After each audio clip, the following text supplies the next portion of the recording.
మహోన్నతుడ, సర్వోన్నతుడ, సర్వశక్తి గల దేవా యేసయ్య, నీ బలమైన ఘనమైన శ్రేష్టమైన పరిశుద్ధమైన నామం బట్టి మేము స్థుతిస్తున్నాం, ఘనపరుస్తున్నాం తండ్రి.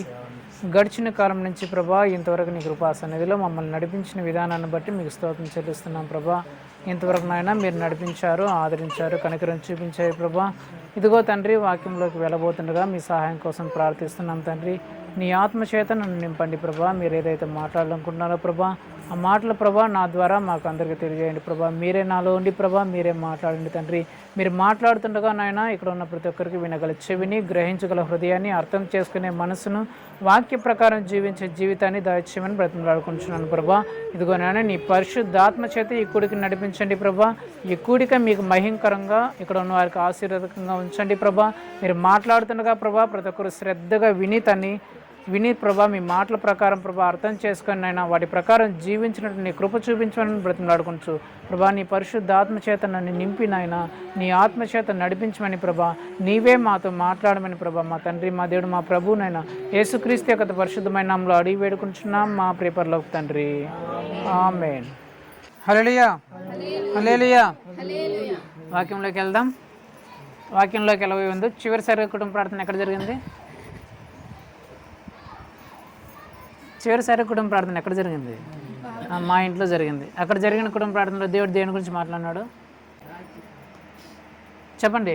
చెప్పలు కొట్టండి అమ్మ కోసం, గుర్తుపెట్టుకోండి. ఆయన నిజమైన ద్రాక్ష వల్ల అయితే మీరు ఎలాంటి తీగలు అనే అంశం గురించి మాట్లాడినాడు. విన్నారా? గుర్తుందా? మంచిది. సరే, మనం ఏ సువార్త ధ్యానిస్తున్నాం? మత్తయి సువార్త ధ్యానిస్తున్నాం. ఎన్నో అధ్యాయం ధ్యానిస్తున్నాం? 16వ అధ్యాయాన్ని ధ్యానిస్తున్నాం. చదువుకోరమ్మని చదువుకోవచ్చున్నారా? చదువురాని వాళ్ళకి ఏం చెప్పినా పక్కన వాళ్ళు చదువుతుంటే వినమని చెప్పిన. విన్నారా?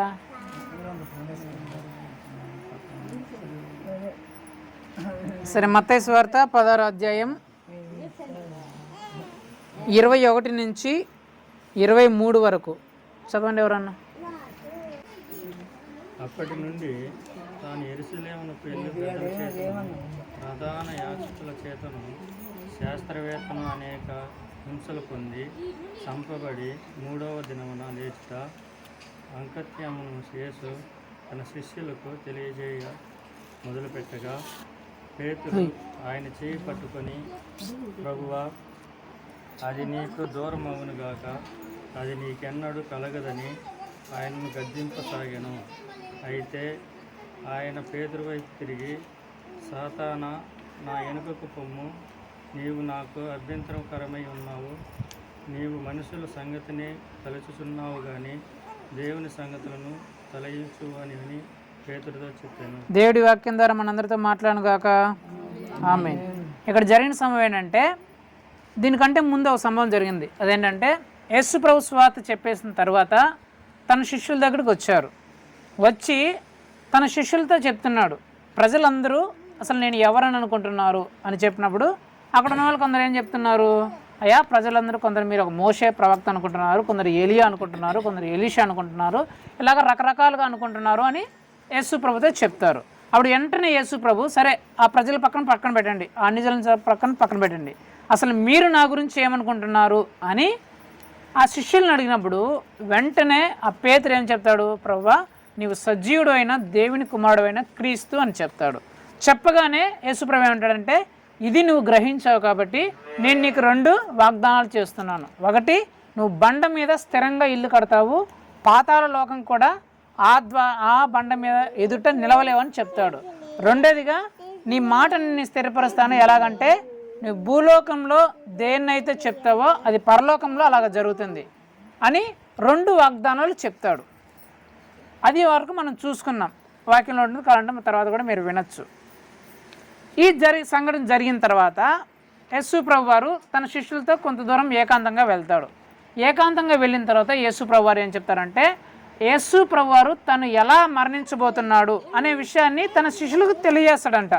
ఇలాగ నేను ప్రధాన యాజకుల చేత అప్పగింపబడతాను, అన్యజనుల చేతకు అప్పగింపబడతాను, వాళ్ళు నన్ను చంపేస్తారు, చంపేసిన తర్వాత నేను 3 రోజులకు తిరిగి లేస్తాను అని చెప్తూ ఉంటే పేతురు ఏం చేస్తాడంటే, యేసు ప్రభు చేయబడుకొని, ప్రభా, అట్లాంటిది నీకు జరగకూడదు, అలాంటి పనులు నీకు జరగకూడదు ప్రభా, వాళ్ళేంది నిన్ను పట్టుకునేది, వాళ్ళేంది నిన్ను చంపేది, అట్లాంటివి నువ్వు జరగకూడదు అని అనగానే వెంటనే యేసు ప్రభు సబాస్ పేతురు అని చెప్పాల.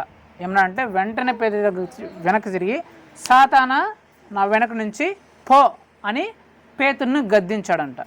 గద్దించి నువ్వు నా పనులను ఆటంకపరుస్తున్నావు, సాతానా విడిచిపెట్టి పో అని చెప్పేసి యేసు ప్రభు వారు పేతురుని గద్దించినట్టు చూస్తాం. అయితే పేతురు యేసు ప్రభు వారికి ఎందుకు చెప్పారన్నమాట? ఎందుకు చెప్పారంటే పేతురు గారికి యేసు ప్రభు వారు వాగ్దానం చేశాడు. ఏమని? నువ్వు భూలోకంలో దేన్నైతే బంధిస్తావో పరలోకంలో అది కూడా బంధింపబడుతుంది, భూలోకంలో ఏదైతే విప్పుతావో పరలోకంలో అది కూడా విప్పబడుతుంది అని చెప్పాడు. అంటే నువ్వు భూలోకంలో ఏదైతే చెప్తావో అట్లా పరలోకంలో చేసేలాగా నేను చేస్తాను అని చెప్తాడు. తర్వాత ఈ సంఘటన జరిగితే పేతురు ఏమనుకుంటాడు? అవును, యేసు ప్రభు నాకు వాగ్దానం ఇచ్చాడు కదా, భూలోకంలో నేను ఏదైతే చెప్తానో పరలోకంలో అది జరుగుతుందని చెప్పినాడు కదా, ఇప్పుడు యేసు ప్రభు ప్రధాన యాజకుల చేత అప్పగింపబడతారని చంపేస్తారని చెప్తున్నాడు. ఇలా జరగకూడదు కాబట్టి నేను ఇప్పుడు ఇలా చెప్తాను, అట్లా పరలోకంలో నిశ్చయించబడుతుంది, యేసు ప్రభుని ఎవరు పట్టుకోరు, ఎవరు చంపేరు అనే ఉద్దేశంతో నాకు అధికారం ఉంది కదా, దేవుడు నాకు అధికారం ఇచ్చాడని చెప్పేసి యేసు ప్రభు చెప్తున్నాడు. ఇలా నాకు జరుగుతుంది, ఇలా నాకు జరుగుతుంది, వాళ్ళు ఇలా చేస్తారంటేనే నాకు ఈ అధికారం ఉంది కదని చెప్పేసి ఆ పేతురు ఏం చెప్తున్నాడు అంటే, ప్రభా నీకు అలా జరగకూడదు ప్రభా, అలా ఎట్టి పరిస్థితుల్లో జరగకూడదు ప్రభా అని చెప్తాడు. యేసు ప్రభు అప్పుడు పేతురుని చూసి సాతానా పో దూరంగా, నువ్వు దేవుని సంగతులను తలంచకుండా మనుషుల సంగతులనే తలంచుతున్నావు అని చెప్తాడు. అది జరిగిన సంఘటన ఇక్కడ. ఇప్పుడు యేసు ప్రభు పేతురుని సాతానా వెనక పో అని గద్దించాడు కదా. పేతురు ఎవరు? యేసు ప్రభు బిడ్డ. పేతురు యేసు ప్రభు బిడ్డ అయితే పేతురుని చూసి యేసు ప్రభు ఏమంటున్నాడు అక్కడ? సాతానా పో అంటున్నాడు. అంటే పేతురులోనికి ఎవరు ప్రవేశించినారంట? సాతాను ప్రవేశించినారు. ఈరోజు దేవుడు మనందరితో మాట్లాడుతున్న అంశం అదే. ఏంటంటే దేవుని బిడ్డలో ప్రవేశించిన దయ్యం. చెప్పండి. ఈరోజు దేవుడు మనందరితో మాట్లాడుకున్న అంశం దేవుని బిడ్డలో ప్రవేశించిన దయ్యం. దేవుని బిడ్డల్లో దయ్యం ప్రవేశిస్తే ఎలాగుంటుంది, పరిస్థితి ఎలాగుంటుంది అనేది దేవుడు ఈరోజు మనతో మాట్లాడబోతున్నాడు. దయ్యం అంటే ఏంటి? దయ్యం అంటే ఎలాగుంటుంది? 2 కొమ్ములు ఉంటాయి, జుట్టు ఇరబోసుకుంటుంది, పాదాలు వెనక్కుంటాయి, పల్లికి లోపలికి వచ్చేసి ఉంటాయి. అదేనా దయ్యం అంటే? అసలు దయ్యం అంటే ఏంటి? చాలామంది చెప్తారు కదా, నాకు ఆ దయ్యం కనిపించింది, ఎర్రబోసుకుంది, తెల్లగా కనిపించింది, నల్లగా కనిపించింది, ఇంటికి అట్లా ముందు వేసుకుంది, పళ్ళు కనిపించిన కొమ్ములు ఉన్నాయని చెప్తారు. అసలు దయ్యం అంటే ఏంది? అయ్యానా దయ్యాలంటే? సాతాన్లోకి అలాంటి దయ్యం వచ్చి దూరేసిందా? కొమ్ములు పెట్టుకున్న దయ్యం, ఎర్రబోసుకున్న దయ్యం, అలాంటి దయ్యం వచ్చి దూరిందా? ఆ దయ్యాన్ని చూసి సాతాన పో అని చెప్పాడు యేసు ప్రభు. అసలు దయ్యం అంటే ఏంటి? దయ్యం అంటే ఏంటంటే సాతాను పెట్టే ఒక ఆలోచన, ఒక ప్రేరేపణ, ఒక ఆశ, దాన్ని ఏమంటారు? దయ్యం అంటారు. దేవుని బిడ్డలో అలాంటి ఒక సాతాను యొక్క ఆలోచన, సాతాను యొక్క ప్రేరేపణ వస్తే ఆ దయ్యం బిడ్డలు దేవుని బిడ్డల్లోకి అలాంటి ప్రేరేపణ కానీ అలాంటి ఆలోచన కానీ వస్తే పరిస్థితి ఎలాగుంటుంది అనేది దేవుడు ఈరోజు మాట్లాడుతున్నాడు. అక్కడ సాతాను ఎవరిలోకి దూరింది? దేవుని బిడ్డల్లోనికే దూరింది. జాగ్రత్తగా గమనించాలి. అన్నిల్లో కాదు, దేవుని నమ్ముకునే వాళ్ళు కాదు, దేవుని బిడ్డల్లోనికే సాతాను యొక్క ఆలోచన ప్రేరేపణ దూరితే అది ఎంత ప్రమాదకరమో దేవుడు ఈరోజు మనందరితో మాట్లాడాలనుకుంటున్నాడు. మనమందరం ఎవరము? దేవుని బిడ్డలు. ఒకవేళ మనలోకి అలాంటి సాతాను కానీ ప్రవేశిస్తే పరిస్థితి ఎలాగుంటుందో ఈరోజు దేవుడు మాట్లాడబోతున్నాడు. ఈరోజు అంశం ఏంటంటే దేవుని బిడ్డలో దూరిన దయ్యం. సరేనా? బైబిల్లో కొందరు ఉన్నారు, ఒక 5 మంది ఉన్నారు, వాళ్ళల్లో సాతాను దూరిందంట. ఆ సాతాను ఏంటి? అది దూరడం వల్ల వాళ్ళ జీవితంలో ఏం జరిగింది, ముందు ఎలా ఉంది, తర్వాత ఎలా ఉంది, ఒక 5 మందిని నేను పరిచయం చేస్తాను. దాని నుంచి దేవుడు ఈరోజు మనతో మాట్లాడి వాక్యాన్ని ముగిస్తాడు. హల్లెలూయా. సరే, మొట్టమొదటిగా దేవుని బిడ్డలో దూరిన దయ్యం ఎవరంటే చూడండి, ఆదికాండం 3వ అధ్యాయం 1వ వచనం. చేసిన సమస్త సర్పము గలదై ఉండెను, అది ఆ స్త్రీతో ఇది నిజమా? ఈ తోట చెట్లలో దేని ఫలమునైనను మీరు తినకూడదని దేవుడు చెప్పిన అని అడిగను. ఇప్పుడు 6. ఆ వృక్షమును ఆహారమునకు మంచిదై కన్నులకు అందమైనదియు వివేకమిచ్చువరు రమ్యమైనదియు ఉండుట చూచినప్పుడు ఆమె దాని ఫలములలో కొన్ని తీసుకొని తిని తనతో పాటు తన భర్తకును ఇచ్చెను, అతడు కూడా తినెను. చాలు. ఇక్కడ జరిగిన సమయం ఏంటంటే సాతాను సర్పము రూపంలో ప్రవేశించి హవ్వ దగ్గరకు వచ్చి చెప్తుంది ఏమనంటే, హవ్వ, ఈ పండు దేవుడు మిమ్మల్ని తినద్దని చెప్పాడా అని చెప్తే వెంటనే ఈ హవ్వ ఏమని చెప్తుందంటే, అయ్యా మేము చావుకుంటున్నట్లు ఈ పండు దేవుడు తినద్దు అని చెప్తుంది. వెంటనే ఆ సాతాను ఏం చెప్తుందంటే, ఓ పిచ్చిదానా, ఈ పండు తింటే నువ్వు చచ్చిపోవడం ఏంది, ఈ పండు తింటే నువ్వు దేవదూతలాగా మారిపోతావు అని చెప్తుంది. ఎప్పుడైతే చెప్తుందో ఈ హవ్వకి ఆ పండు ఎలా కనిపిస్తుంది అంటే చాలా అందమైనదిగా, తింటే బాగా రుచి ఉండేదిగా, ఎప్పుడు తినందిగా, చాలా బాగుండేదిలా కనిపించింది, తినేసింది. ఇది అక్కడ జరిగిన సంఘటన. దీనికంటే ముందు ఏం జరిగిందంటే, ఎప్పుడైతే ఈ సంఘటన జరిగిందో సాతాను యొక్క ప్రేరేపణ హవ్వలోనికి ఎప్పుడైతే వచ్చిందో దాని తర్వాత ఏం జరిగిందంటే యేసు ప్రభు యొక్క మహిమను ఆదాము హవ్వ ఇద్దరు కోల్పోయినారు. కోల్పోయిన తర్వాత వాళ్ళ మీదకి శిక్షలు వచ్చాయి. శిక్షలు వచ్చిన తర్వాత వాళ్ళ మీదకి శాపాలు వచ్చాయి. కష్టపడి బ్రతకాల్సిన పరిస్థితి వచ్చింది. ఆ ఏదోను తోటలో నుంచే వెళ్ళగొట్టబడ్డారు. అంతకుముందు ఎలాగుండింది, ఆ సాతాను యొక్క ఆ ప్రేరేపణ వాళ్ళ జీవితంలోకి రానప్పుడు వాళ్ళ పరిస్థితి ఎలా ఉందంటే, యేసు ప్రభు వాళ్ళ కోసం ఏదోని తోటను వేసినాడు, అందులో సమస్తాన్ని ఆయనే పెట్టాడు. వాళ్ళకి ఏ కొదవ లేదు, ఏది లోటు లేదు, అన్ని సమస్తాన్ని ఇచ్చాడు, అన్ని దేవుడు సమకూర్చాడు. వాళ్ళకి కావాల్సిన పండ్లు, ఫలాలు, పక్షులు, జంతువులు అన్నిటినీ దేవుడు చేసి వాళ్ళకి ఏ లోటు కొదువ లేకుండా అన్ని అవసరాలు తీర్చినాడు. ఆ ప్రపంచం అంతటి మీద దేవుడు అధికారాన్ని ఇచ్చాడు. కానీ ఎప్పుడైతే ఈ సాతాను సర్పం రూపంలో ఆ దేవుని బిడ్డలైన ఆదాము హవ్వలోనికి ప్రవేశించిందో వాళ్ళకి అప్పటి వరకు ఉన్న ఆ మహిమను కోల్పోయినారు, ఆ అధికారాన్ని కోల్పోయినారు, ఆ మంచిగా ఉండే ఆ తత్వాన్ని కోల్పోయి ఇప్పుడు వీళ్ళ మీదకి శిక్షలను తెచ్చుకున్నారు, నాశనాన్ని తెచ్చుకున్నారు. ఇప్పుడు వాళ్ళు కష్టపడి ఆ భూమిని దున్నితే తప్ప వాళ్ళకి పంట పండదు. అట్లా కష్టపడినా సరే చెమటంతా కార్చాలా, ఈ ముళ్ళలో తప్పుల్ని మొలిపిస్తుందంట. చివరికి ఏం చెప్పింది, అంత మంచి గల సమృద్ధి గల ఏదోను తోటలో నుంచి ఏమీ లేని పనికిరాని భూమిలోనికి వాళ్ళు వెళ్ళగొట్టబడ్డారంట. అంటే మొట్టమొదటిగా దేవుని పుట్టల్లో దూరిన ఆ సాతాను ఏంటంటే, మొట్టమొదటిగా సాతాను ఏం చేస్తాడంటే నిన్ను ఈ లోక ఆకర్షణ అనే ప్రేరేపణ నీలో పుట్టిస్తాడు. ఈ లోక ఎంజాయ్మెంట్స్ అనే ఒక సాతాను యొక్క ఆలోచన దేవుని బిడ్డలోనికి వస్తే అంతవరకు దేవుడు వాళ్ళని సమృద్ధిగా పోషించిన, ఎప్పుడైతే ఈ లోక ఆకర్షణలు, ఈ లోక ఎంజాయ్మెంట్లు అనే సాతాను యొక్క ప్రేరేపణకు వీళ్ళు లోనవుతారో అప్పుడు వీళ్ళ జీవితం ఎలాగ మార్చబడుతుందంటే ఆ లోక ఆ ప్రేరేపణ, ఆ సంతోషము, ఈ లోక ఎంజాయ్మెంట్ అనేటివి చేయడానికి బాగా ఉన్నట్టు అనిపిస్తాయి. చేస్తే మనకు కూడా బాగుంటుంది, మనం కూడా చాలా సంతోషంగా ఉంటాం, ఆనందంగా ఉంటాం అని అనిపిస్తుంది. కానీ చేసిన తర్వాత ఏం చేస్తామంటే దేవుని మహిమను కోల్పోతాం, భయంకరమైన శిక్షల పాలవుతాం, శ్రమల పాలవుతాం, ఎంత కష్టపడినా కనీసం నోటి దగ్గరికి కూడా రాదు, భయంకరంగా కష్టపడాల్సి వస్తుంది, సమృద్ధి గల చోటు నుంచి వెళ్ళగొట్టబడతాం. ఈ రోజుల్లో చాలామంది దేవుని బిడ్డల్లో కూడా ఈ సాతాను యొక్క ప్రేరేపణ వస్తుంది. ఒక మందు తాగడం కావచ్చు, ఒక వ్యభిచారం కావచ్చు, ఒక అక్రమ సంబంధాలు కావచ్చు, ఒక సినిమాలు, ఒక సీరియళ్ళు, ఒక బీడీలు, సిగరెట్లు, ఈ వక్కాకులు, అల్లరితో చూడిన ఆటలు, పాటలు, ఈ అమ్మాయిలతో అబ్బాయిలతో కొన్ని ప్రేమ వ్యవహారాలు, ఈ శరీరకాలం, ఇవన్నీ ఏంటంటే సాతాను ఆ పెట్టే ఈ లోకపు ఆకర్షణ.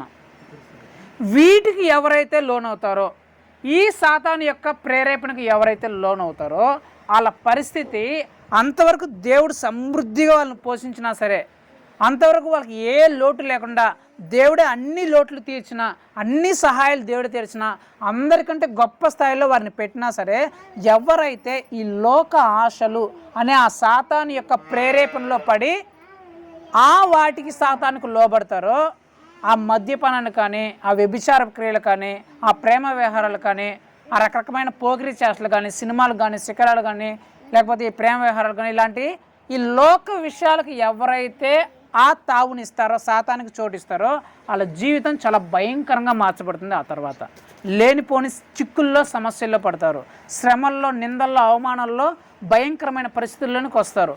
కష్టపడినా సరే అది నిలవలేని పరిస్థితిలో, సమృద్ధి గల చోటు నుంచి వెళ్ళగొట్టబడే పరిస్థితిలోనికి ఆ వ్యక్తులు వెళ్ళడం జరుగుతుంది. మొట్టమొదటి ప్రేరేపణ, సాతాను యొక్క ప్రేరేపణ అంటే ఈ లోకపు ఆశలు అనేవి ఏ దేవుని బిడ్డలో అయితే ప్రవేశిస్తాయో వాళ్ళ జీవితం అంత భయంకరంగా మార్చబడుతుంది. రెండవది అపోస్తుల కార్యములు 5వ అధ్యాయం 3వ వచనం నేను చదువుతాను, మీరు వినండి.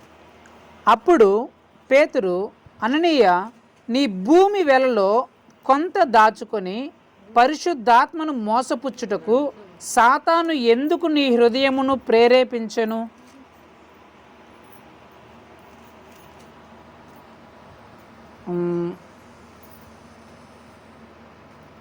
ఇప్పుడు 9వ వచనం. అందుకు పేతురు, ప్రభు యొక్క ఆత్మను శోధించుటకు మీరెందుకు ఏకీభవించితిరి? ఇదిగో నీ పెనిమిటిని పాతిపెట్టిన వారి పాదములు వాకిటినే ఉన్నవి, వారును నిన్ను మోసుకొని పోదురని ఆమెతో చెప్పెను. వెంటనే ఆమె అతని పాదముల యొద్ద పడి ప్రాణము విడిచెను. దేవుని బిడ్డల్లో దూరిన రెండవ సాతాను, ఆ సాతాను యొక్క ప్రేరేపణ, ఆ ఆశ, ఆ కోరిక ఏంటో ఇక్కడ రాయబడింది. ఇక్కడ జరిగిన సమయం ఏంటంటే, అననీయ సప్పీరా అనే వాళ్ళు ఇద్దరు ఉన్నారు. వాళ్ళు మంచి దేవునిలో మంచిగా ఎదుగుతున్న బిడ్డలు. వాళ్ళు ఏమనుకున్నారంటే, దేవునికి మందిరానికి మేము ఏమేమి ఇవ్వాలా అనే ఉద్దేశంతో వాళ్ళు ఒక తీర్మానం తీసుకుంటారు దేవుని దగ్గర. ఏమనంటే, మా భూమి ఉంది, ఆ భూమిని అమ్మేసి ఎంత డబ్బులు వస్తుందో అంత డబ్బులు మొత్తం దేవునికి ఇచ్చేస్తాం కానుకగా అని తీర్మానించుకుంటారు. ఎప్పుడైతే ఆ తీర్మానించుకుంటారో తర్వాత అమ్మడానికి పోతే వాళ్ళు అనుకున్న దానికంటే 10 రెట్లు ఎక్కువ ఆ భూమికి వెల వస్తుంది. సపోజ్ 50,000 అనుకుంటే వాళ్ళకి 5 లక్షలు వస్తుంది. వాళ్ళు ముందే పాస్టర్ చెప్పింటారు, ఇది 50,000 పోతుందంటే మేము అమ్మేసి మీకు ఇచ్చేస్తామని చెప్తారు. కానీ ఎప్పుడైతే దేవుని దగ్గర తీర్మానించుకుంటారో దేవుడు 5 లక్షలకి దాన్ని అమ్మిస్తాడు. అమ్మిస్తే ఈ భార్యాభర్తలు ఏం చేస్తారంటే, 5 లక్షలు వచ్చింది కదా, మనం చెప్పింది 50,000 కదా, 50,000 ఇచ్చేద్దాం, ఆయన తెలియదు కదా 5 లక్షలు వచ్చిందని, 50,000 మనం ఇచ్చేద్దాము అని చెప్పేసి తన భర్త భార్య మాట్లాడుకుంటారు. సరే నీ అననీయ 5,000 తీసుకొని పేతురుని పాస్టర్ దగ్గరికి పోయి, అయ్యా మేము చెప్పాం కదా 50,000 భూమి అమ్మేస్తామని, భూమి 50,000 రేటు పోతుందని, అదో అమ్మేసినాము 50,000 వచ్చింది, ఇదిగో తీసుకోండి అని చెప్పేసి పేతురు చేతిలో పెట్టబోతాడు. వెంటనే పేతురు ఏమంటాడంటే, అన్నయ్య నీ భూమిని ఇంతకే అమ్మావా అంటాడు. అవును పాస్టర్ గారు, ఇంతకే అమ్మినాను, మీకు అప్పుడే చెప్పాను కదా 50,000 పోతుందని అని చెప్తాడు. వెంటనే పేతురు గారు అంటారు, ఏమంటారంటే, అన్నయ్య నీవు నీ భూమిలో అమ్మిన అంత మొత్తంలో నీ దగ్గర దాచుకొని ఈ కొంత మాత్రమే తీసుకొని వచ్చి దేవుని దగ్గర ఎందుకు అబద్ధం చెప్తున్నావు? నువ్వు ఇలాగా సాతాను నీలో ప్రవేశించి సాతాను చేత నువ్వు ప్రేరేపింపబడి దేవునికే అబద్ధం చెప్పావు కాబట్టి నువ్వు ఎక్కడికెక్కడ చచ్చిపోతావు అంటాడు. వెంటనే ఆ మాట ఎప్పుడైతే వింటాడో అననీయ అప్పుడే ఆ క్షణమే చనిపోయి చచ్చిపోతాడు. 1 గంట తర్వాత ఏమొస్తుంది, సేమ్ ఏమని కూడా అదే క్వశ్చన్ అడుగుతాడు, ఏమ్మా నువ్వు కూడా ఇంతే డబ్బులు కమ్మినావంటే, ఇంతే అండి పాస్టర్ గారు అంటే దీనికంటే ఎక్కువ లేదు అని చెప్తాడు. ఆమె కూడా సేమ్, ఎందుకు మీరు సాతానుతో ఏకీభవించి దేవుని దగ్గర అబద్ధం ఆడారు అని చెప్పగానే వెంటనే ఆమె కూడా అక్కడికక్కడే చచ్చిపోతుంది. ఇదంతా ఎందుకు చెప్తున్నానంటే, సాతాను వారిలోనికి ఎలాంటి ప్రేరేపణ పుట్టించిందంటే, అబద్ధం చెప్పే ప్రేరేపణ. దేవుని సేవకుడి దగ్గర, దేవుడి దగ్గర అబద్ధాలు చెప్పే ప్రేరేపణ పుట్టించింది.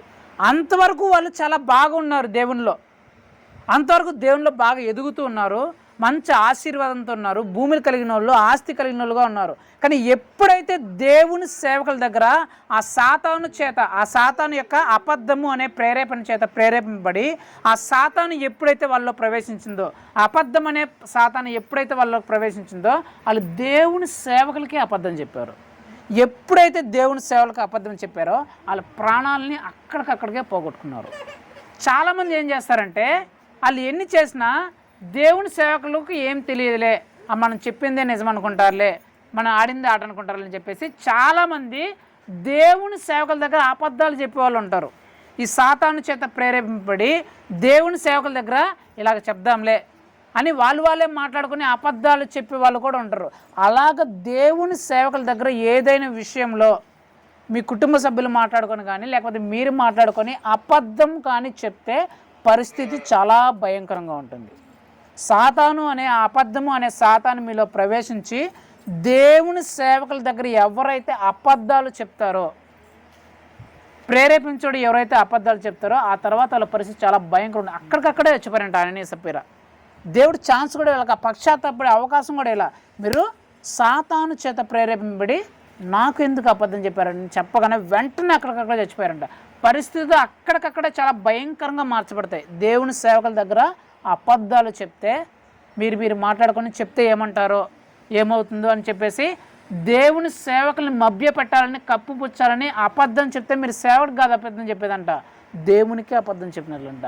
దేవునికి అబద్ధం చెప్తే సిచ్యువేషన్లు అక్కడికక్కడే తారుమారు అయిపోతాయి. చెప్తారు కదా, బండ్లు అయిపోతాయి, బండ్లు ఓడలు అయిపోయేలాగా అక్కడికక్కడే దేవుడు సిచ్యువేషన్లని తారుమారు చేస్తాడు. భయంకరమైన పరిస్థితుల్ని ఎదుర్కోవాల్సి వస్తుంది.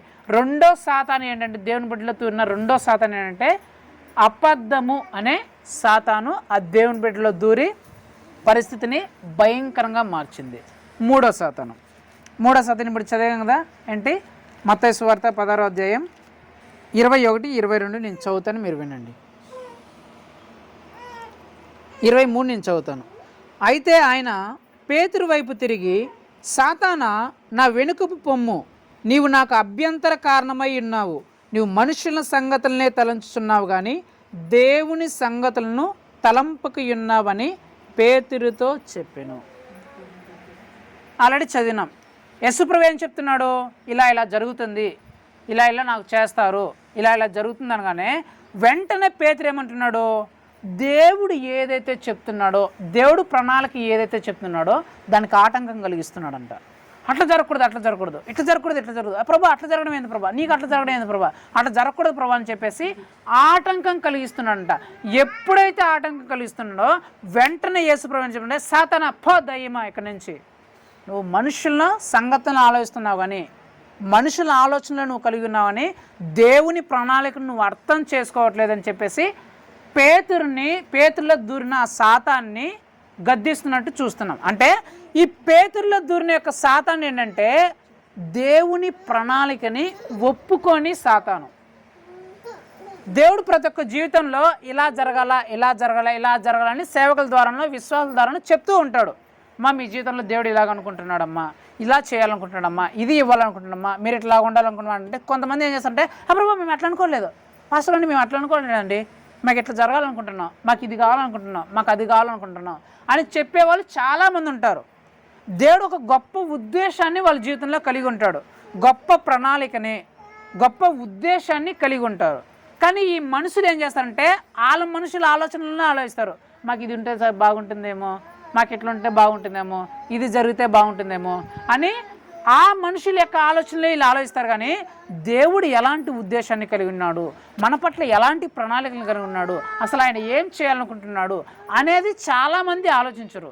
అలా ఆలోచించకుండా సేవకుడు కానీ ఎవరైనా కానీ వచ్చి, అమ్మా దేవుడు మీ జీవితంలో ఇలా చేయాలనుకుంటున్నాడమ్మా, మీకు ఇది ఇవ్వాలనుకుంటున్నాడమ్మా, అట్లా చేయాలనుకుంటున్నాడు, ప్రభు మేము అట్లా అనుకోలేదండి, మాకు ఇట్లా జరిగితే బాగుంటుంది, మాకు ఇదే కావాలా, మేము ఇట్లా ఉండాలా, మాకు అది ఇస్తే బాగుంటుంది, ఇది ఇస్తే బాగుంటుంది అని చెప్పేసి దేవుడు తమ జీవితంలో ఏదైతే చేయాలనుకుంటున్న ఆ ప్రణాళికల్ని ఇలా ఆపాలని చూస్తారు, ఇలా అడ్డుకోవాలని చూస్తారు.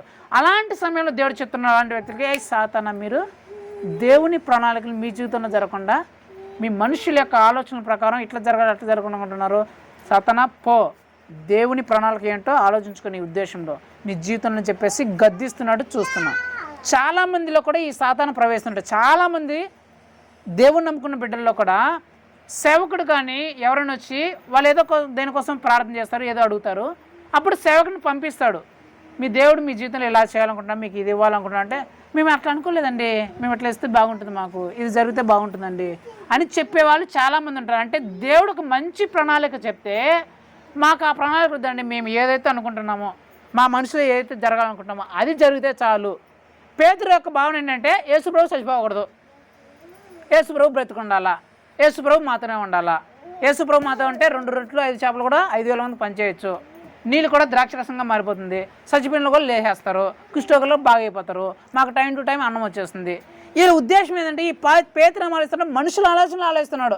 ఆయన మాతో ఉంటే మాకు ఏ కొదువు లేదు, ఏ లోటు లేదు అని ఆలోచిస్తున్నాడు తప్ప ఆయన చచ్చిపోకపోతే మనకు పరలోకం లేదు, ఆయన సిలువలోకి ఎక్కకపోతే మన పాపానికి ప్రాయశ్చిత్తం లేదు, ఆయన తిరిగి జన్మించకపోతే, తిరిగి మరలా ఆ మరణాన్ని జయించి తిరిగి లేకపోతే మనకి పరలోకానికి వెళ్ళడానికి అర్హత రాదు అనే ఈ దేవుని యొక్క ప్రణాళికలను ఇతను ఆలోచించట్లా. ఎప్పుడు యేసుప్రభు మా దగ్గర ఉంటే మాకు అన్నం ఉంటుంది, చేపల రొట్టెలు దొరుకుతాయి, మాకు మంచి పేరు వస్తుంది, ఇలాగే చూస్తున్నారు తప్ప దేవుని యొక్క ప్రణాళికను అర్థం చేసుకోవట్లే పేతురు. చాలామంది వాళ్ళ సొంత ఆలోచనలోనే సొంత నిర్ణయాల్లోనే ఉంటారు. మాకు ఇలా జరిగితే బాగుంటుంది, మాకు ఇలా వస్తే బాగుంటుంది, మాకు ఎట్లుంటే బాగుంటుంది అని చెప్ప దేవుడు నీ దృష్టిలో ఏ ప్రణాళిక కలిగి ఉన్నాడు, నీ జీవితంలో ఏ ఉద్దేశం కలిగి ఉన్నాడు, నీ కుటుంబ జీవితంలో ఏ ఉద్దేశం కలిగి ఉన్నాడు దేవుడు సేవకుల ద్వారా తెలియజేస్తాడు. ఎట్లాగైతే పేతురుకు తెలియజేసినాడు, నీ జీవితంలో దేవుడు ఈ ఉద్దేశాలు తెలియజేస్తున్నాడమ్మా, నీ జీవితంలో దేవుడు ఈ ఉద్దేశం కలిగి ఉన్నాడు తెలియజేసినప్పుడు చాలామంది అద్దుకుంటారు. నా ద్వారా కూడా చాలామంది జీవితంలో దేవుడు ఇలా చేయాలనుకున్నాడు చెప్పి ఉన్నాడు. అలా చెప్పినప్పుడు వాళ్ళు ఒప్పుకోకుండా వాళ్ళ నిర్ణయాల ప్రకారం చేసి చాలా భయంకరమైన పరిస్థితులు పడిన వాళ్ళు చాలామంది ఉన్నారు. ఇప్పుడు వాళ్ళు ఫోన్ చేసి చెప్తారు, మీ మాట వినకుండా మేము ఇంత కష్టాలు నష్టాలు తెచ్చుకున్నామని. అది నా ఉద్దేశం కాదు, నా సొంత ఉద్దేశం కాదు. దేవుడు ఒక ప్రణాళిక చెప్తాడు ప్రతి ఒక్కరికి. నీ జీవితంలో నేను ఎలాగ చేయాలనుకుంటున్నాను, నీ జీవితంలో నీకు ఇది ఇవ్వాలనుకుంటున్నాను, మీకు ఇది ఇవ్వాలనుకుంటున్నాను అని ఒక దేవుడు ఒక ప్రణాళికతో ఏదైనా మీ జీవితంలో చెప్పినప్పుడు అట్లా కాదండి మేము ఇది అనుకున్నాం, మాకు ఇట్లా కావాలనుకున్నాం, మాకు ఇట్లా జరగాలనుకున్నాం అని నువ్వు కానిపోతే జాగ్రత్తగా గద్దింపబడతావు. పేతురు గద్దించినట్లు పరిస్థితులను చాలా భయంకరంగా మార్చుకుంటావు. సో మూడో యొక్క సాతాను యొక్క ఆ దేవుని బిడ్డలో దున్న ఆ సాతాను ఏంటంటే దేవుని యొక్క ప్రణాళికను అడ్డుకుంటున్న తమ సొంత నిర్ణయాలతో తమ సొంత ఆలోచనలతో దేవుని యొక్క ప్రణాళికను తమ జీవితంలో జరగకుండా అడ్డుకుంటున్న ఆ సాతాను యొక్క ప్రేరేపణ. మూడోది. నాలుగోది చూడండి, ఆ మత్తయి సువార్తలోనే యోహాను సువార్త చదండి, అక్కడైతే బాగుంటుంది. యోహాను సువార్త 13వ అధ్యాయం 27వ వచనం నేను చదువుతాను, మీరు వినండి. వాడు ఆ మొక్క పుచ్చుకొనగానే సాతాను వానిలో ప్రవేశించును. యేసు నీవు చేయుచున్నది త్వరగా చేయమని వానితో చెప్పగా, పైన రాయబడింది. అందుకు యేసు నేను ఒక మొక్క ముంచి ఎవరికి ఇచ్చుదునో వాడే అని చెప్పి ఒక మొక్క ముంచి సీమోను కుమారుడగు ఇస్కరియోతు యూదాకి ఇచ్చెను. వాడు ఆ మొక్క పుచ్చుకొనగానే సాతాను వానిలో ప్రవేశించెను. ప్రవేశించిన తర్వాత మత్తయి సువార్త 26వ అధ్యాయం 14వ వచనం. అప్పుడు 12 మందిలో ఒకడొక ఇస్కరియోతు యూదా ప్రధాన యాజకుల యొద్దకు వెళ్ళి, నేను ఆయనను మీకు అప్పగించిన ఎడల నాకేమి ఇత్తురని వారిని అడిగాను. అందుకు వారు 30 వెండి నాణెములు తూచి వానికి ఇచ్చిరి. ఇక్కడ జరిగిన సమయం ఏంటంటే ఇస్కరియోతు యూదా ఎవరు? యేసుక్రీస్తు యొక్క 12 మంది శిష్యులు ఒకడు. యేసు ప్రభు వారు గెత్సెమనే తోటకు వెళ్ళబోయే ముందు ఆ మేడ గదిలో ప్రభు బల్లని వాళ్ళకి ఇస్తారు. వాళ్ళకి ఇచ్చిన తర్వాత వాళ్ళందరికీ ఇవ్వగానే ఈ ప్రభు బలని ఆ ద్రాక్షారసం రొట్టెని ఇస్కరియోతు యూదాకు ఇచ్చాడంట. ఎప్పుడైతే ఇస్కరియోతు యూదాకు ఇచ్చాడో వెంటనే అతనిలోనికి సాతాను ప్రవేశించింది. అది ఏ సాతాన్ అంటే ఈ ఇస్కరియోతు యూదా ఎప్పుడైతే అతనిలోకి సాతాను ప్రవేశించిందో ఈ ఇస్కరియోతు యూదా ఏం చేశాడంటే ప్రధాన యాజకుల యొద్దకు వెళ్ళి, అయ్యా యేసు ప్రభుని నేను పట్టించేస్తా, యేసు ప్రభుని నేను పట్టించేస్తే నాకేమిస్తారు అని అనగానే నీకు డబ్బులు ఇస్తామని చెప్పేసి 30 వెండి నాణెములు తీసి ఆయనకి ఇచ్చేశాడు. ఎప్పుడైతే 30 వెండి నాణెములు తీసుకున్నాడో ఆ తర్వాత తీసుకున్న తర్వాత యేసు ప్రభు చనిపోతారు. అప్పగించిన దానికి ఈ యూదా చాలా బాధపడతాడు, ఇస్కరియోతు యూదా చాలా బాధపడతాడు. యేసుక్రీస్తుని నేను ఇలాగ అప్పగించేసానని చెప్పేసి బాధపడి ఆ డబ్బులను ఎత్తుకొని పోయి త్వరగా ఆ ప్రధాన యాజకుడి దగ్గర పోయి ఈ డబ్బులు మీరే తీసుకొని ఆయన విడుదల చేయండి అని చెప్తాడు. వాళ్ళు ఏంటారు, నీతో మాకు పని అయిపోయింది, నీ సావు నువ్వు సావు అంటే ఆ డబ్బులను తీసుకొని ఆ దేవాలయంలో పారేసేసి ఒక బయటికి వెళ్ళిపోయి చెట్టుకు ఊరేసుకొని చచ్చిపోతాడు. ఎప్పుడైతే ఊరేసుకుంటాడో ఆ చెట్టు కొమ్మ ఇరిగిపోతుంది. ఇరిగిపోయి కింద పడితే పొట్ట పగిలి పేగులు బయటకు వచ్చి భయంకరంగా చచ్చిపోతాడు. ఇక్కడ జరిగిన సంభవం ఇది కదా. ఇందులో నుంచి దేవుడు ఏం చెప్పాలనుకున్నాడంటే ఈ ఇస్కరియోతు యూదా యేసు ప్రభు వారితో తిరిగిన వ్యక్తి, యేసు ప్రభు చేసిన అద్భుతములను చూశాడు, ఆశ్చర్యకాలను చూశాడు, చచ్చిపోయిన వాళ్ళు లేపింది చూసినాడు, యేసు ప్రభుతోనే గడిపినాడు, యేసు ప్రభుతోనే ఉన్నాడు. ఇతను కూడా స్వయంగా అద్భుతాలు చేశాడు. యేసుక్రీస్తు పంపిస్తే అద్భుతాలు చేశాడు, స్వస్థతలు ఇచ్చినాడు, చచ్చిపోయిన వాళ్ళు లేపినాడు, అన్ని కార్యములు చేశాడు. కానీ ఇతనిలోనికి సాతాను ప్రవేశించిందంట. ఆ సాతాను ఏంటంటే ధనము అనే సాతాను. ఏంటి? డబ్బులు అనే సాతాను ప్రవేశించి ఆ ధనము అనే సాతాను యొక్క ఆ ప్రేరేపణలో పడి ఇతను ఏం చేశాడంటే యేసు ప్రభునే వదులుకునేసినాడు. యేసు ప్రభుని అమ్మేసినాడు ఆ డబ్బుల కోసం.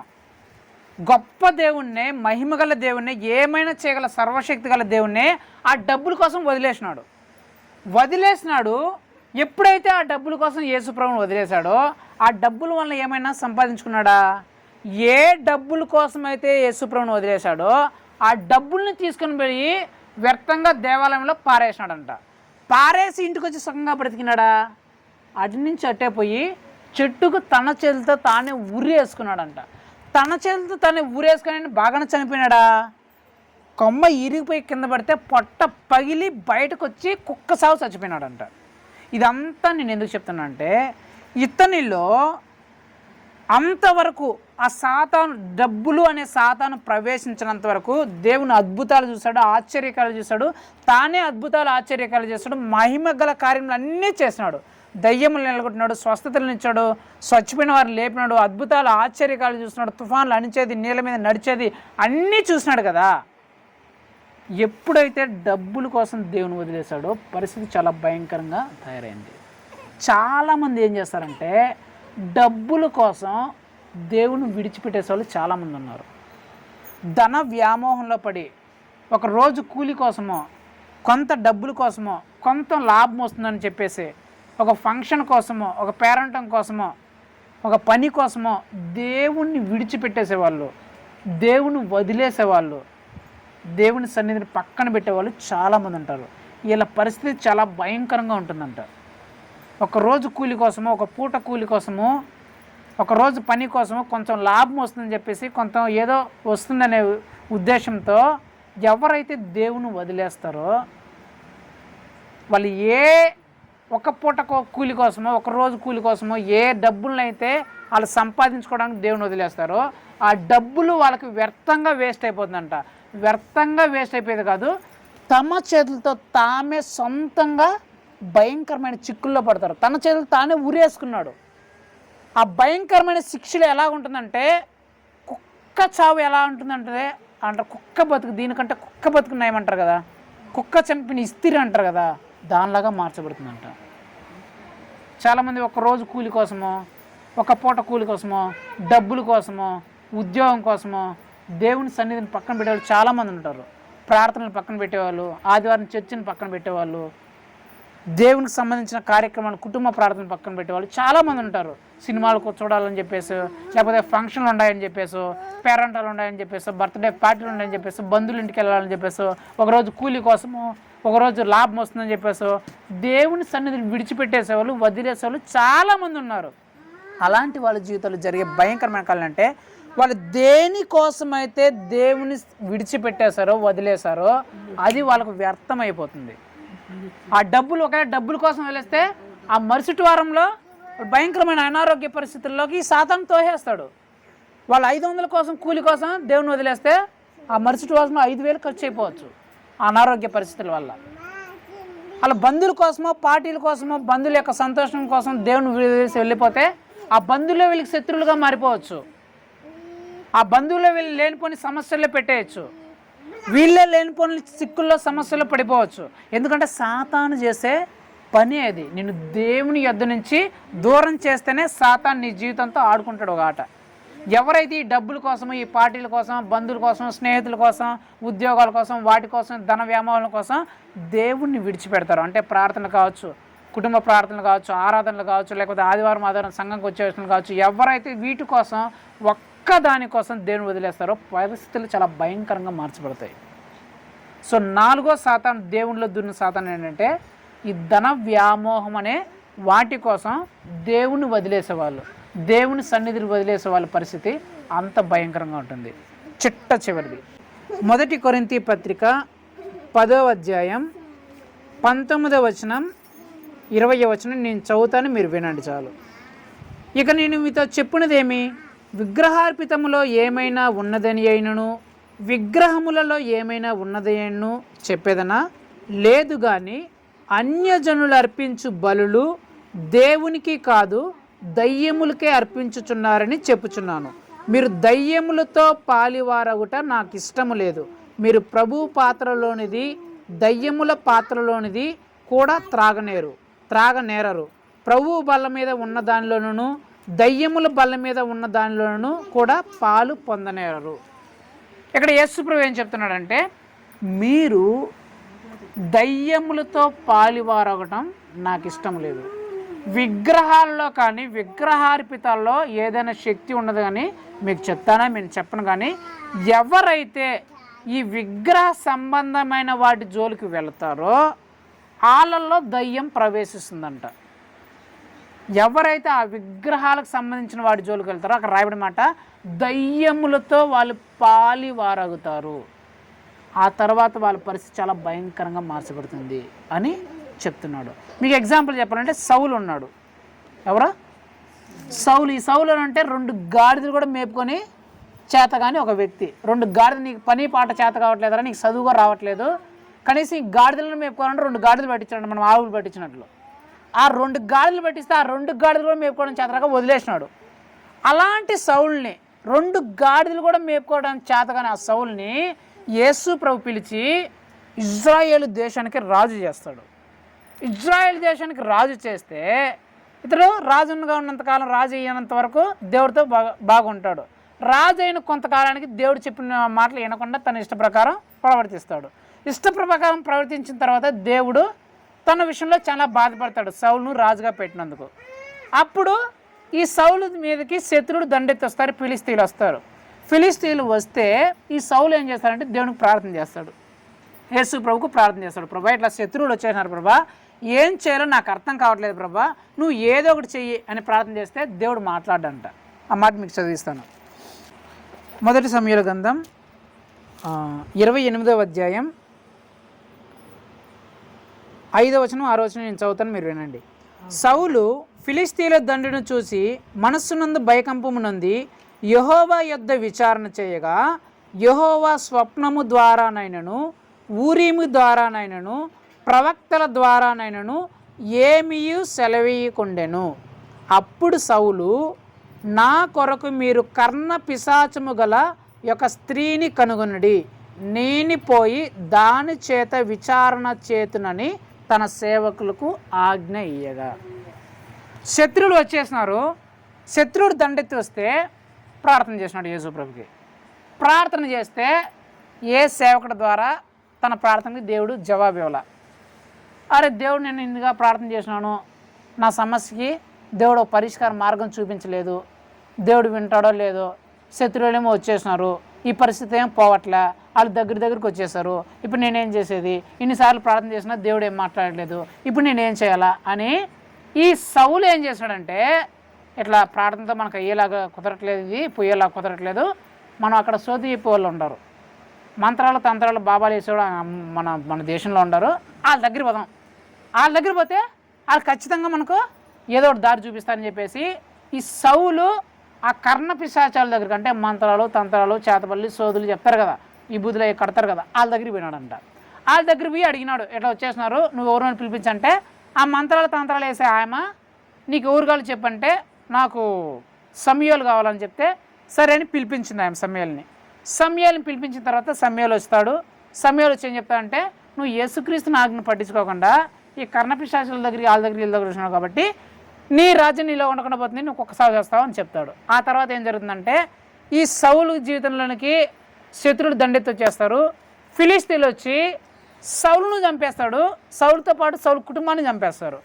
సరే చచ్చిపోయిన తర్వాత బాగా చచ్చిపోయాడంటే సౌలు తల నరికేస్తారు ఆ శత్రువులు. తలని నరికిన తర్వాత బాగున్నాడంటే ఆ మొండాన్ని ఎత్తుకొని ఆ బెస్ పట్టణం యొక్క గోడకి బల్లెం వేసి గడ్డపారేసి బిగిచ్చేసి చంపేస్తారు. ఇదంతా నేను ఎందుకు చెప్తున్నానంటే, సౌలుకి ఏదో అవసరం అయింది, ఏదో కష్టం వచ్చింది, ఏదో బాధ వచ్చింది. అలాంటి బాధ వచ్చిన సందర్భంలో యేసుక్రీస్తుకి ప్రార్థన చేసినాడు, ప్రభా నాకు సహాయం చేయని. అంతవరకు సహాయం చేసింది యేసుప్రభే. అంతవరకు ఆ శత్రువులకు యుద్ధాలు చేయించి ఆ శత్రువులందరినీ ఓడించేలా చేసింది యేసుప్రభే చేసినాడు. ఇతనికి కనీసం 2 గాడిదలు మేపుకుండా కూడా చేతరాదు. అలాంటిది రాజును చేసి చుట్టుపక్కల దేశాలందరినీ భయపడేలాగా, సౌలుకు భయపడేలా చేసింది యేసుప్రభే. కానీ ఒక పరిస్థితి వచ్చినప్పుడు దేవుడు కొన్ని రోజులు మాట్లాడలేదంట సౌలుతో. ప్రార్థన చేస్తే జవాబు ఇవ్వలేదంట. ఈ సౌలు ఏం చేసినాడు, ప్రార్థన చేస్తే జవాబు ఇవ్వలేని చెప్పేసి ఆ మంత్రాలు, తంత్రాలు, తాయెత్తులు, గీతలు ఆడి దగ్గరికి వెళ్ళిపోయినాడు. ఎప్పుడైతే వెళ్ళినాడో ఆ మంత్రాల దగ్గరికి వెళ్ళినప్పుడు అతను కోరుకుని దొరికిందా దొరకలేదా? దొరికింది. దేనికోసమైతే వెళ్ళినాడో ఆ మంత్రాలు, తంత్రాల దగ్గర దొరికింది. కానీ దాని తర్వాత పరిస్థితి చాలా భయంకరంగా మార్చబడింది. తనకు కావాల్సిన సమయాలు వచ్చినాడు, కానీ తర్వాత తన కుటుంబము భయంకరంగా చంపబడింది. శత్రువుల చేత చిక్కబడ్డారు. ఆ చావే చాలా భయంకరంగా మార్చబడింది. నేనేం చెప్పాలనుకుంటున్నానంటే, చాలామందికి కొన్ని రోగాలు, కొన్ని సమస్యలు, కొన్ని ఇబ్బందులు, కొన్ని జరుగుతాయి వాళ్ళ జీవితంలో. అలా జరిగినప్పుడు దేవుని బిడ్డల గురించి నేను అన్నిల గురించి చెప్పట్లే. వాళ్ళు ఏం చేస్తారు, దేవుని దగ్గర బాగా ప్రార్థన చేస్తారు. ప్రభా మాకు ఈ రోగం వచ్చింది ప్రభా, మాకు ఈ సమస్య వచ్చింది ప్రభా, ఈ కష్టం వచ్చింది ప్రభా అని చెప్పి ప్రార్థన చేస్తారు. ప్రార్థన చేసినప్పుడు దేవుడు అంత తొందరగా వాళ్ళకి కొన్ని విషయాలు తొందరగా ఆన్సర్ చెప్తారు, ఇలా చేయండి ఇలా చేయండి అని. కొన్ని విషయాలు కొందరు స్వస్థతనిస్తాడు, కొన్ని విషయాలు ఇవ్వడు అంత తొందరగా. ఇవ్వనప్పుడు వీళ్ళు ఏం చేస్తారు, ఆ ఓపిక పోయి యేసుప్రభు మనం ఎట్లా నిలదే, వాళ్ళు అట్లా పోయినారంట, ఇలాగే వాళ్ళు జరిగిందంట, అలా మంత్రం వేసుకొచ్చుకున్నారంట, ఈ తంత్రం కట్టించుకున్నారంట, ఈ దిష్టి తీపించుకున్నారంట, ఆ మంత్రము ఈ తంత్రం దిష్టి తీపించుకుంటే వాళ్ళకి పోయిందంట అని చెప్పేసి ఈ ప్రార్థన పెట్టేసి మనం కూడా పొందని చెప్పేసి ఆ పక్క పోతారు. జ్వరం కోసమో, జలుబు కోసం, దగ్గు కోసం, కుటుంబ సమస్య కోసమే అనుకుందాం పోతారు. ఆ మంత్రమో తంత్రం కట్టించుకుంటారు, ఆ దిష్టి తీసుకుంటారు, ఆ శకునాలు సోదులు తీసుకుంటారు, ఆ నిమ్మకాయలు తెచ్చుకుంటారు, వాడుకుంటారు. వాడిన తర్వాత ఆ జ్వరమో, ఆ జలుబో, ఆ దగ్గు అవి తగ్గుతాయి. కానీ ఆ తర్వాత పరిస్థితి చాలా భయంకరంగా ఉంటుంది. తన కుటుంబంలో లేనిపోని సమస్యలు వస్తాయి. శత్రువు విరుచుకుపడతాడు. తన కుటుంబం అల్లకల్లోలమైన పరిస్థితులు వస్తుంది. వీళ్ళ చేసిన తప్పుకి తమ కుటుంబ సభ్యులందరూ నష్టాన్ని. వాళ్ళ అమాయకులు సౌలు యొక్క కుమారులు చాలా భక్తిపరులు. తమ తండ్రి చేసిన ఆజ్ఞల్లో అలాంటి పనులు చేయకుండా బాగా బతికిన వాళ్ళు, దేవుళ్ళు బాగా ఉన్నోళ్ళు. కానీ తండ్రి ఆ సౌలు చేసిన ఆ విగ్రహ సంబంధమైన పనుల వల్ల తన కుటుంబమే భయంకరమైన పరిస్థితులు పడింది, కుటుంబమే చంపబడింది, కుటుంబమే సమూల నాశనం అయిపోయింది. 5వ సాధన ఏంటంటే ఈ విగ్రహాలకు సంబంధించిన ఆ కార్యక్రమాల వైపు కొందరిలో ఓపిక ఉండదు. కొందరు దేవుడు నిజంగా పరీక్షిస్తాడు. నేను చాలాసార్లు చెప్తా, మన తల వెంట్రుక రావాలన్న కూడా ఎవరి చేతిలో ఉంటుంది? నీలో ఉన్న తల వెంట్రుక రాలాలంటే కూడా దేవుడు పర్మిషన్ ఇస్తే తప్ప తల వెంట్రుక రాలదు. అలాంటి చాలామంది యేసుక్రీస్తుని నమ్ముకున్న వాళ్ళు కూడా కొన్ని రోజులు వ్యాధి తగ్గకపోతానో, ఆ సమస్య తీరకపోతానో వీళ్ళకి ఓపిక ఉండదు. ఏం చేస్తారు, వాళ్ళు అక్కడ విన్నారంట, వీళ్ళు ఈ మంత్రం వేసుకున్నారంట, వాళ్ళు ఆ తాయెత్తు కట్టించుకున్నారంట, వీళ్ళు ఈ దిష్టి తీసుకున్నారంట అని చెప్పేసి వీళ్ళ దగ్గర పోయి లేనిపోని కుటుంబ సమస్యలను, లేనిపోని భయంకరమైన ఆ సాతాను యొక్క క్రియలను తమ జీవితంలోకి తెచ్చుకొని చాలామంది భయంకరమైన పరిస్థితులను ఎదుర్కొంటున్న కుటుంబాలను నేను కళ్ళారా చూస్తున్నాను. మన పరిస్థితి ఎలాగుంది ఒకసారి ఆలోచించారా? యేసు ప్రభు ద్వితీయోపదేశకాండంలో రాయిస్తారంట, ఆ మంత్రాలు తంత్రాల దగ్గరికి పోతే అలా జరుగుతున్నాయి కదా, బాగవుతున్నాయి కదా, ఎందుకు బాగవుతున్నాయి అనే క్వశ్చన్ వస్తే యేసు ప్రభు చెప్తాడు అక్కడ, అలా మంత్రాలు తంత్రాలు ఆ చేతబడులు చేసే వాళ్ళ దగ్గరికి పోతే అలాంటి మహత్కార్యాలు, అద్భుతాలు, స్వస్థతలు జరిగినా కూడా మీరు నమ్మద్దండి. ఎందుకంటే అవి చేసేది ఆ మంత్రమో తంత్రమో, ఆ చేతబడో, ఆ కట్లో లేకపోతే ఆ విభూదో దిష్టిలో అవి కాదు, నేనే చేయిస్తా. ఎందుకంటే ఒకవేళ అలా జరిగితే అమ్మో అయ్యే దేవుడేమో, దాంట్లో శక్తి ఉందేమో అని మీరు నన్ను వదిలేసి వాటి దగ్గరికి పోతారా? లేదు, నిజంగానే యేసుక్రీస్తే దేవుడు, ఆయనకు మాత్రమే శక్తి ఉంది, అవన్నీ ఒట్టి భ్రమ మాయ అని చెప్పేసి మీరు నా దగ్గరే ఉంటారని టెస్ట్ చేయడానికి, మిమ్మల్ని పరీక్షించడానికి వాటికి ఏ శక్తి లేకపోయినా నేనే వాటి ద్వారా చేయిస్తా. నేను ఆ కార్యం చేసి మీరు వెళ్తారా లేదని చెప్పి టెస్ట్ చేస్తా. ఆ టెస్ట్లో మీరు నిలబడతారా లేదో మిమ్మల్ని మీరే పరీక్షించుకోవాలని చెప్తాడు. అంటే ఆ మంత్రము తంత్రము అవి కట్టడం వల్ల వాటి వల్ల ఏ ప్రయోజనం లేదంట, వాటి వల్ల జరగదంట. యేసుప్రభే చేస్తాడంట. ఆ మంత్రం దగ్గరికి పోతే యేసుప్రభు చూద్దాం వీళ్ళని బాగు చేస్తే, ఆ మంత్రం దగ్గరికి వచ్చినారు కదా, ఇప్పుడు ఒకవేళ నేను ఇప్పుడు బాగు చేస్తే ఈ మంత్రమే నన్ను బాగు చేస్తుందని చెప్పేసి ఈ మంత్రం దగ్గరికి వస్తారా? లేదు, యేసుప్రభే నిజమైన దేవుడని నా దగ్గర ఉంటారని టెస్ట్ చేయడానికి అలా చేస్తాడంట. మనం ఏమనుకుంటాం, ఆ మంత్రం కట్టింది, మంత్రము బాగా అయిపోయింది, ఆ విభూతి వల్ల బాగా అయిపోయింది, ఈ దిష్టి తీసుకోవడం వల్ల బాగా అయిపోయింది, ఆ తంత్రం వల్ల బాగా అయిపోయింది అని అనుకుంటాం. కానీ జాగ్రత్త, యేసు ప్రభు నేను పరీక్షిస్తుంటాడు. బలిపీఠం మీద పెట్టి చంపేయమని చెప్పినాడంట అబ్రహాం తన కొడుకుని. ఎందుకు? కక్ష ఉండే.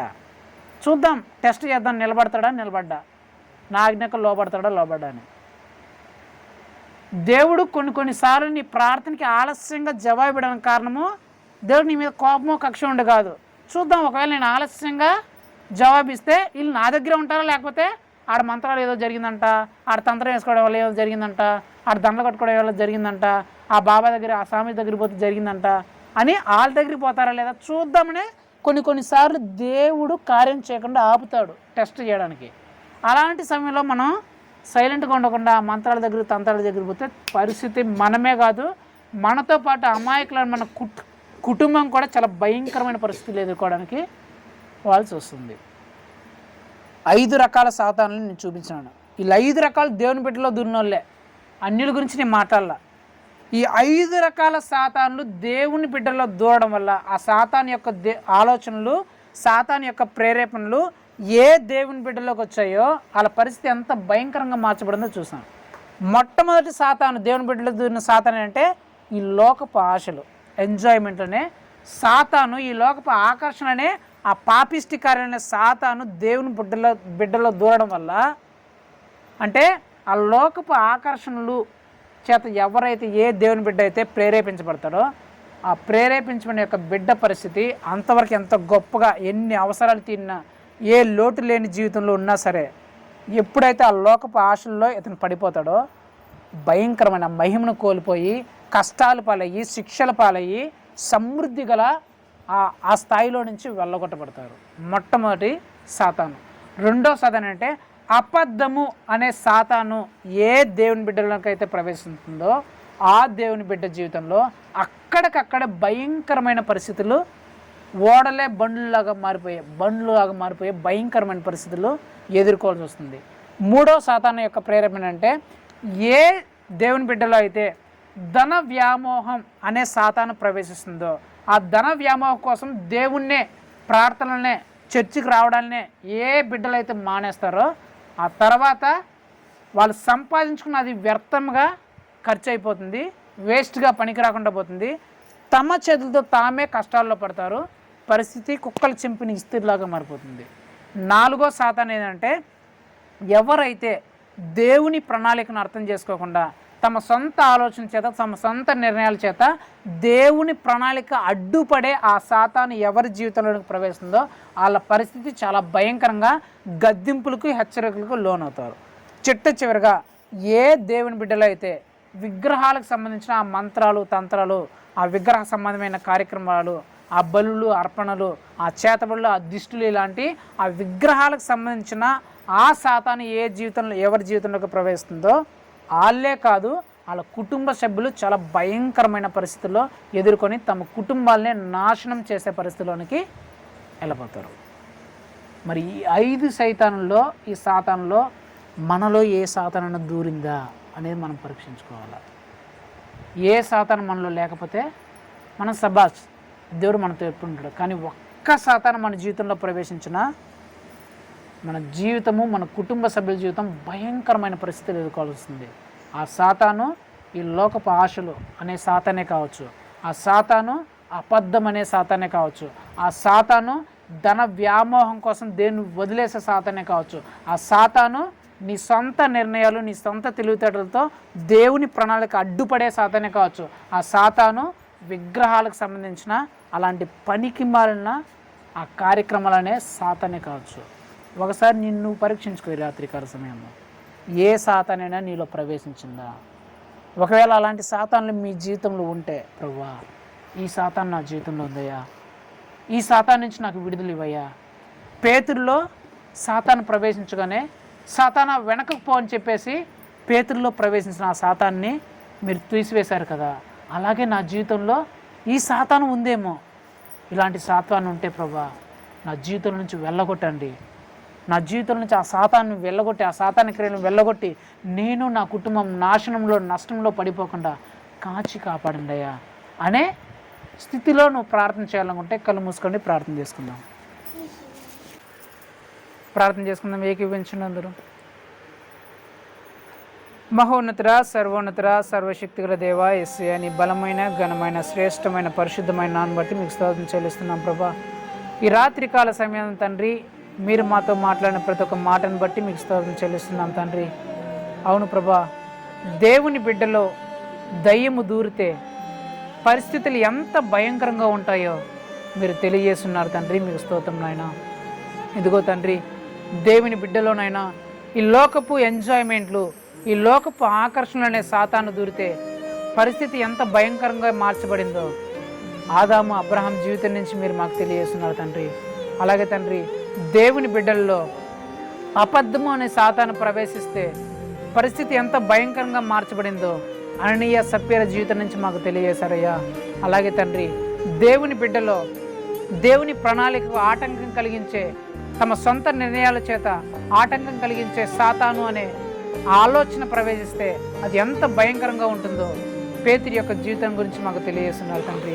అలాగనైనా దేవుని బిడ్డల్లో ధనము కోసం, డబ్బుల కోసం, బంధువుల కోసం, స్నేహితుల కోసం దేవుణ్ణే విడిచిపెట్టేసే, దేవుణ్ణే వదిలేసే ఆ సాతాను ప్రవేశిస్తే పరిస్థితి ఎంత భయంకరంగా ఉంటుందో ఇస్కరేతు యూదా జీవితం గురించి మాకు తెలియజేశారయ్యా. చిట్ట చివరిగా తండ్రి, దేవుని బిడ్డల్లో విగ్రహాలకు సంబంధించిన ఆ మంత్రతంత్రాలు, ఆ చేతబడులు, ఆ దిష్టి అనే ఆ కార్యక్రమాలు ప్రవేశిస్తే తమ కుటుంబం, తమ జీవితం ఎంత భయంకరమైన పరిస్థితిలో ఉంటుందో సౌలు జీవితం నుంచి మాకు తెలియజేసిన దేవానికి స్తోత్రం చెల్లిస్తున్నాం తండ్రి. ప్రభా, ఈ రాత్రికాల సమయంలో ప్రభా మా జీవితంలో కూడా అలాంటి సాతాను క్రియలు ఏమైనా ప్రవేశించాయేమో ఒకసారి జ్ఞాపకం చేస్తుండయ్యా. ఇదిగో తండ్రి, ఈ లోకపు ఆకర్షణ కోసం నాయన, తినడం కోసం, తాగడం కోసం, వ్యభిచార అక్రమ సంబంధాల క్రియల కోసం, సినిమాల కోసం, షికార్ల కోసం, అమ్మాయిల అబ్బాయిల ప్రేమ వ్యవహారాల కోసం ప్రభా, పోకిరి చేష్టల కోసం ప్రభా, అలాంటి సాతాన్లు మా జీవితంలో ప్రవేశించాయేమో తండ్రి. అలాంటి సాతాన్లు ఉంటే ప్రభా, ఈ రాత్రికాల సమయంలో అలాంటి సాతాన్ల నుంచి మాకు విడుదల ఉండి తండ్రి. అలాగనైనా దేవుని సేవకుల దగ్గర తండ్రి అబద్ధాలాడే కుటుంబంతో ఏకీవించినైనా ఏమంటారో, ఏం జరుగుతుందనే ప్రభా, అబద్ధాలు చెప్పే, కప్పిపుచ్చుకోవాలని అబద్ధాలు చెప్పే సాతాన్లు ఏమన్నా మాలో ఉంటే ప్రభా, ఈ రాత్రికాల సమయంలో వెళ్ళగొట్టండి తండ్రి. అలాగేనైనా మీ ప్రణాళికలు జరగకుండా మా సొంత ఆలోచన చేత, సొంత నిర్ణయాల చేత మీ ప్రణాళిక అడ్డుపడే సాతాన్లు మా జీవితంలో ఏమైనా ప్రవేశించుంటే వాటిని కూడా నైనా మీరు విడుదలనివ్వండి తండ్రి. అలాగనైనా ఒకరోజు కూలి కోసం, ఒకరోజు డబ్బుల కోసం, ఒకరోజు పూట డబ్బుల కోసం, బంధువుల కోసం, స్నేహితుల కోసం ప్రార్థనలను, కుటుంబ ప్రార్థనలను, చర్చిలను, ఆదివారపు సంఘ ఆరాధనని వదిలేసే, విడిచిపెట్టేసే అలాంటి సాతాను యొక్క క్రియలు మా జీవితంలో ఉంటే వాటిని రాత్రికాల సమయం వెళ్ళగొట్టండి ప్రభా. అలాగనైనా చిట్టు చివరిగానైనా ఇదిగో తండ్రి, ప్రార్థన చేస్తుంటే మాకు సమాధానం రాలేదని ప్రభా, విగ్రహాలకు సంబంధించిన ఆ మంత్రాలు, తంత్రాలు, చేతబడులు అలాంటి కార్యక్రమాల కోసం ప్రభా, అలాంటి వాటి కోసం వెళ్ళే అలాంటి సాతాను యొక్క క్రియలు మా జీవితంలో ఉంటేనైనా ఈ రాత్రికాల సమయం వెళ్ళగొట్టమని బ్రతిమలాడుకుంటున్నాం తండ్రి. సాతాను మా జీవితంలోకి ప్రవేశిస్తేనైనా మమ్మల్ని, మా కుటుంబ సభ్యులను ప్రభా భయంకరమైన పరిస్థితుల్లో పడేస్తుంది తండ్రి. దిక్కుతోచని పరిస్థితుల్లో, నాశనం అయిపోయే పరిస్థితుల్లో ప్రభా ఆ సాతాను మమ్మల్ని, మా కుటుంబాన్ని పడేస్తుందయ్యా. శిక్షలను, నిందలను, అవమానాలను, భయములను, కష్టపడినా సంపాదించుకోలేని ఆ స్థితిని ప్రభా, ఈ వెళ్ళగొట్టబడే ఆ స్థితిని ప్రభా, అక్కడికక్కడే పరిస్థితులు తారుమారిపోయే పరిస్థితిని తండ్రి, ఇదిగో గద్దింపులను, హెచ్చరికలను తెచ్చే పరిస్థితిని, మా చేతులతో మా జీవితాలు మేమే నాశనం చేసుకునే పరిస్థితిని, ఇదిగోనైనా ఎంత సంపాదించినా వ్యర్థంగా పోయే పరిస్థితిని ప్రభా మా జీవితాలకి ఆ సాతానులు తెప్పిస్తాయి. కాబట్టి నైనా అలాంటి పరిస్థితుల్లో నుంచి తండ్రి మేము విడుదల పొందినట్లు ప్రభా, అలాంటి సాతానుకు ప్రభా ఏ చిన్న అవకాశాన్ని కూడా నాయన మా జీవితంలోనూ, మా కుటుంబ సభ్యుల జీవితంలో ప్రభా ఇవ్వకుండానైనా అలాంటి సాతాను యొక్క క్రియలను ప్రభా మేము ఎదిరించి తండ్రి, ఆ సాతాను యొక్క క్రియలకు మేము జోలికి పోకుండానైనా మమ్మల్ని, మా కుటుంబాలు మేము కాపాడుకుంటూ కృప చూపించమని బ్రతిమలాడుకుంటూ నేను అలాంటి సాతాను నుంచి మమ్మల్ని కాచి కాపాడమని, అలాంటి సాతాను యొక్క ప్రేరేపణలు, ఆలోచనలు మా జీవితంలోకి వచ్చినప్పుడు తండ్రి మీ వాక్యాన్ని మేము జ్ఞాపకం చేసుకొని ప్రభా అలాంటి సాతాన్లు మా జీవితంలోకి ప్రవేశించకుండా మమ్మల్ని మేము కాపాడుకున్నట్టుకు మీరు కృప చూపించమని బ్రతిమలాడుకుంటూ ఇక్కడ ఉన్న ప్రతి ఒక్క బిడ్డకు మీరు సహాయం చేస్తారని నమ్ముతూ ఇస్తూ మా తండ్రి, మా దేవుడు, మా ప్రభువునైనా మా యేసుక్రీస్తు యొక్క పరిశుద్ధమైన నామములో అడిగి వేడుకుంటున్నాం మా ప్రియపరలోక తండ్రి. ఆమేన్. నా ప్రాణమా నా అంతరమున సమస్తమైన పరిశుద్ధ నామమును సన్నతించుము. నా ప్రాణమా యెహోవాను సన్నతించుము. ఆయన చేసిన పనులు దేని మరొకరు. ఆమేన్. మన తండ్రి అయిన దేవుని ప్రేమయు, ప్రభువైన యేసుక్రీస్తు యొక్క కృపయు, పరిశుద్ధాత్మ దేవుని అన్యోన్య సహవాసము ఇప్పుడును ఎల్లప్పుడును ఇక్కడ కూడి ఉన్న ప్రతి ఒక్కరితో పాటు, మరి ముఖ్యంగా దేవుని బిడ్డలు అయిన నాలో సాతాను యొక్క ప్రేరేపణ ఆలోచన ప్రవేశించకుండా నన్ను నేను కాపాడుకుంటాను అని తీర్మానించుకున్న ప్రతి ఒక్క బిడ్డతో సదాకాలం తోడే నడిపించి, దీవించి, ఆశీర్వించి, బలపరిచి, స్థిరపరచును గాక.